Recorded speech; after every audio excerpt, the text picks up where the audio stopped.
Hallo liebe Uhrenfreunde, wir haben heute unseren Freund und den Heuer-Experten Arno Haslinger dabei als Stargast. Vielen Dank, dass du erstmal gekommen bist aus Salzburg. Lange Anfahrt. Ja, genau. Und wir reden heute über Heueruhren und zwar über die Carrera.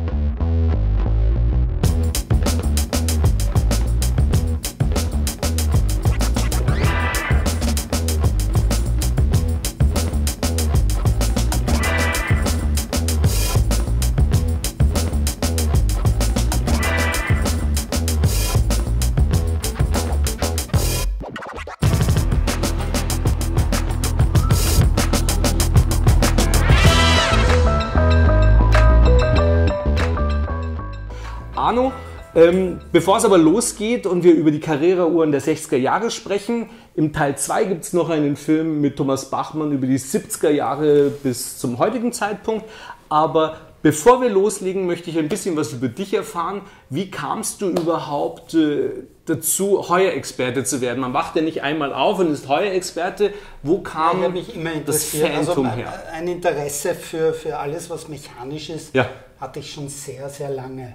Und mich hat ja dann auch beruflich der Weg in die Automotive-Industrie geführt, über Stationen. Frankfurt, Paris, London. Zuerst Luxusindustrie und dann Automotive. Aston Martin, Jaguar soll mal erwähnt sein, du hast für große Firmen gearbeitet. Range Rover, also Land Rover, Ford Motor Company, der Luxusarm. Das macht einem trotzdem immer noch nicht zum Heuer-Experten. Nein, das macht einem nicht. Was ist passiert? Ja, ich saß in London in einer Präsentation einer der Marken, ich glaube es war Aston Martin sogar, und plötzlich poppt ein Slide auf und ich sehe die rechteckige Monaco. Okay. Und das hat mich so geflasht, ich sagte, ich habe diese Uhr gesehen, ich kannte das nicht. Und das war so Ende der 90er Jahre. Und dann begann ich zu recherchieren und dann war ich... Und auch zu sammeln. Du hast dann auch schon angefangen zu gucken? Ja, ich habe relativ bald mich dann mal bei Bonhams in London eingeklinkt und habe dort gekauft, auch bei den Autoauktionen immer wieder. Du hast aber auch gesehen, dass die systematische Zusammenbringung der Informationen, der Historie von Heuer, dass es noch ein Feld war, das nicht beackert war und du hast mal angefangen... Na, es gab eigentlich nichts. Genau, also du hast mal angefangen, das zu tun. Ganz wenig Information. Ich habe dann begonnen, alte Kataloge zu kaufen, die für mich immer eine wahnsinnig wichtig. Und was auch wichtig ist, dass du New Stock-Uhren kaufst. Neue, ungetragene Uhren, die nie verkauft worden sind. Die liegen geblieben. Damit du weißt, wie sie aussahen, als sie hergestellt worden sind. Damit du weißt, wie sie aussahen, wenn sie original und unpoliert und total schön waren. Kurze Frage noch für uns, nicht Frage, ein Statement. Für uns hat sich die Welt verändert, als dein Buch zu haben war. Im Callway Verlag in München ist das erschienen. Leider vergriffen. Weil wir konnten erst mal nachgucken. Für uns als Uhrenhändler bei Bachmann und Scher ist es ja so, wo kannst du was nachschlagen? Stimmt das Zifferblatt? Ist das der richtige Zeigersatz? Welches Werk muss da drin sein? Ja, vor 12 Jahren. 12 Jahre. Die sollten das mal wieder rausbringen oder du musst was tun. Deine Artikel erscheinen international von Japan, Italien, Frankreich. Du sprichst zwar einige Sprachen, aber Japanisch, das haben die, glaube ich, übersetzt. Das haben die übersetzt, ja. Lass mich dann einsteigen. Nach dem Buch kam eine ganz große Auktion, an der du auch beteiligt warst. Und ich muss sagen, es gab eine Zeit vor der Auktion und danach. Du hast es geschafft mit deinem Buch und mit den Ergebnissen der Auktion, dass wir über ein komplett anderes Zeitalter gesprochen haben. Auf einmal wusste die Welt da draußen, was die Uhren sind. Die Auktion war also im Zusammenspiel mit Bonhams, dem englischen Auktionshaus. Für du als Berater immer noch ab und zu tätig bist. Ja. Die ich nach wie vor als Berater tätig bin. Und auch sehr wichtig natürlich der Tag Heuer Gruppe zur 150-Jahre-Feier von Tag Heuer damals. Verstehe. Okay, jetzt starten wir mal mit dem ersten Teil. Und zwar reden wir über die Carrera-Uhren. 60er Jahre, Jack Heuer. Jack Heuer, großer Visionär. 100 Jahre nach der Firmengründung war er am Steuer. Er war am Steuer. Und er war, wie gesagt, ein großer Visionär und er war der Mann, der die Produktstrategie dort total veränderte. Hause. Er war jung, dynamisch, er kam aus Amerika, also er war auch, hat in Amerika gelebt Und ich glaube, er hat bei der ETH in Zürich studiert. Das ist richtig. Ja, das ist richtig. Und dann hat er Folgendes gemacht, diese ganzen Chronographen, die es gab von Heuer, da hat er mal einen Namen oben drauf geschrieben. Der hat mal Modellserien gemacht. Du hast erzählt, die erste war die Autavia. Die erste, 62, war die Autavia. Ein Jahr später dann kam die Carrera. Da gibt es auch eine schöne Geschichte dazu. Oben steht also Carrera über dem Logo. Oben steht Carrera. Das ist ein toller Name, oder? Wie stehst du zu dem Namen Carrera? Klingt in allen Sprachen gut. Ich denke natürlich sofort an ein Auto, das in Deutschland hergestellt wird und sehr schnell fährt. Aber es ist ja ein Wettbewerb gewesen, ein Rennen in Mexiko. In Mexiko, ja. Also Heuer war Zeitnehmer bereits 1962 in Sebring in Amerika und traf dort die Rodriguez-Brüder, mexikanische Rennfahrer. Ja. Und die erzählten ihm von dieser Carrera Panamericana. Und den Namen fand er gut und hat den für sich eingenommen für seine Uhren. Also jetzt haben wir nicht nur einfach Chronographen von Heuer, sondern jetzt steht ein Name drüber, das kann man besser vermarkten. Aber es ist ja nicht nur die Vermarktung. Man kann eine Produktlinie kreieren. Genau, und das hat er auch gemacht. 1963, die Welt war im Aufbruch. Junge Leute haben die Beatles gehört. Du redest vom Jet Age. Die Leute haben sich bewegt mit Flugzeugen. Autorennen und sportliche Aktivitäten wurden immer wichtiger. Zeitmessen. Und da kam die Carrera gerade richtig und Jack Heuer, den du gut kennst, der hat gesagt, die Uhr war eigentlich von Anfang an ein Erfolg. Und wieso ist es so? Also ich finde die Uhren, wie man sieht, ich habe privat auch eine, sehr, sehr schön und sehr attraktiv. Die Uhr hat ein extrem minimalistisches Design. Ja. Du könntest fast sagen, es hat Bauhaus-Elemente drinnen, wenn du dir die Indexe anschaust.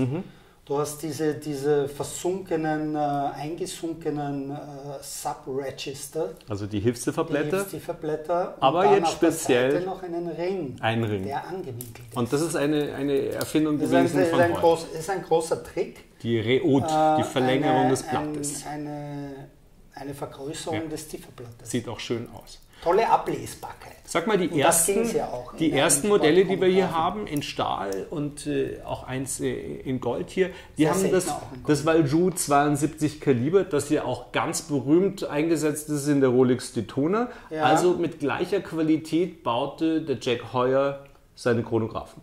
Ja, es gab also hier noch ein anderes Produkt, eine Valjoux 2, also angetrieben von Valjoux 92 mit nur 2 Sub-Registers. Richtig. Und die können wir jetzt hier leider nicht zeigen. Aber ein bisschen vereinfacht, wobei du hast hier, und das ist auch eine ganz spezielle Uhr, ist eine Uhr, die Jack Heuer 1966 für den amerikanischen Markt gemacht hatte. Auch mit 2 Registern. 2 Register, wie die Valjoux 92 und obendrauf noch ein Datum. Also ganz ehrlich, obendrauf ein Datum bei der 12 finde ich jetzt etwas schwierig, weil der Chronozeiger im Stoppmodus immer durch das Datum hindurch blitzt und also die Ablesbarkeit. Ich finde das ganz wunderbar. Okay.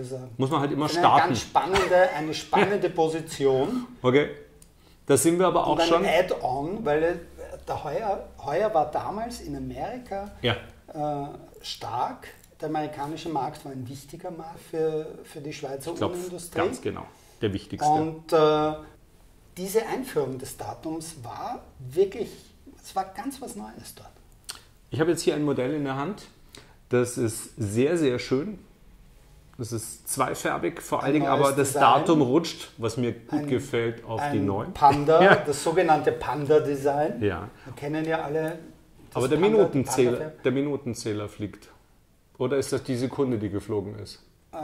Die Sekunde ging leider verloren. Die Sekunde ist weg. Sprich, wir haben einen Chronographen. Eine permanente Sekunde bei einem Chronographen, den du jetzt im Motorsport einsetzt oder im Skisport oder zur Zeitmessung generell einsetzt, ist natürlich nicht unwichtig.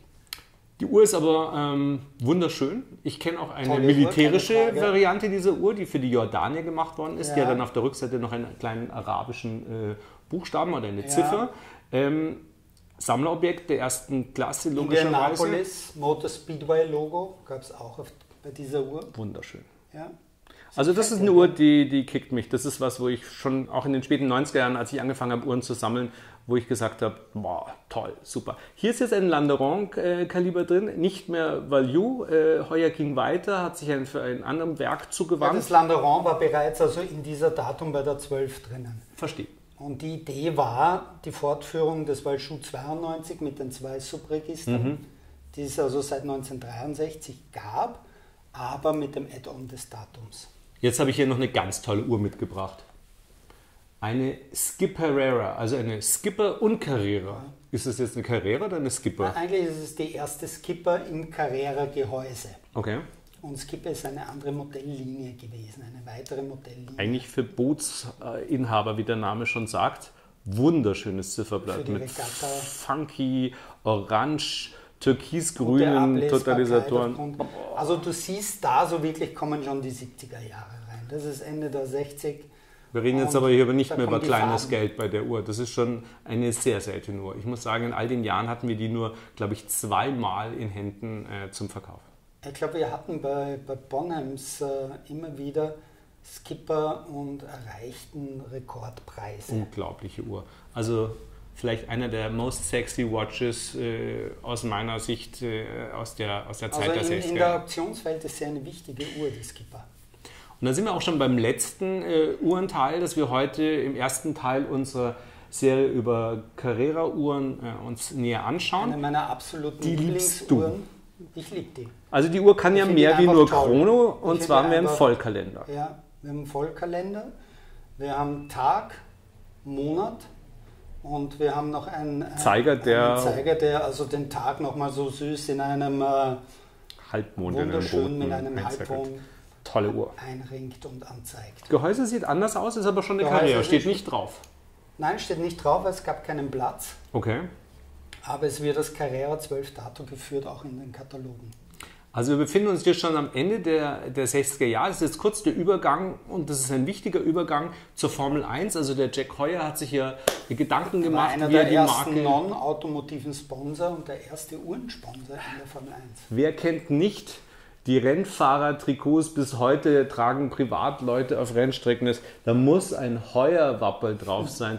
Man weiß gar nicht warum, aber das liegt nämlich daran, dass der Jack Heuer als Erster diese, wie du sagtest, weißen Rennanzüge. mal bunt gemacht hat. Er war der Erste, der einfach mal was draufgesetzt hat und das ausgenutzt hat, dass es eine gute Werbefläche ist. Ja, Und, er war der Erste, der nicht mit der erste non-automotive Sponsor dort. heute erinnert das natürlich an Steve McQueen auch. Ja. Ja. Ganz cool. Also eine Frage hätte ich noch. Du bist ja langjähriger Berater auch des Auktionshaus Bonhams und es geht um die Wertentwicklung. Unsere Zuschauer möchten jetzt schon erfahren, kann man noch Heuer-Uhren günstig schnappen und welche würdest du empfehlen? Wie nimmst du das wahr? Ist es ein gutes Invest? Also ich finde die Preisentwicklung bei Heuer ist sehr stetig und sehr schön. Also es ist Ja. keine Bubble. Okay, ist wichtig. Es ist eine sehr schöne Kurve, die seit paar 20 Jahre stetig bergauf geht. Das ist eine wichtige Information. Also Leute, Augen auf, Heueruhren in guten Geschäften jagen, schaut euch um, es muss natürlich alles authentisch sein, viele Fragen stellen. Wir wissen, wen wir fragen, wenn wir mal unsicher sind, um uns da nichts falsch zu machen. Aber wir glauben auch, dass in einer Heueruhr noch Potenzial steckt, die viel Freude in Zukunft machen könnte. Ja, davon bin ich überzeugt. Und es gibt also die sogenannten Nischenmodelle gibt es nach wie vor bei Heuer. Es gibt viel zu entdecken. Es ist ein sehr reiches Portfolio, Ja. auch schon in den 60er Jahren. Und ich bin der Meinung, dass zum Beispiel so eine Kalenderuhr, mit der wir geschlossen haben, Das ist unterbewertet, das, ja. extrem unterbewertet. Ja, das ist jetzt aber ein Geheimtipp. Vergleich es mal mit einer anderen Marke. Also, ich bedanke mich jetzt erst einmal sehr herzlich beim Arno Haslinger für den ersten Teil. Du wirst ja mit dem Thomas Bachmann dann weitermachen und Ich die freue mich drauf. Historie der Formel 1 und Heuer weiter beleuchten und die aktuellen Uhren auch nochmal in die Hand nehmen. Ganz liebe Grüße an den Freund nach Salzburg und Vielen Dank. vielen Dank fürs Zuschauen und abonniert den Kanal und in 2-3 Wochen sollte Teil 2 auch fertig sein. Alles Gute!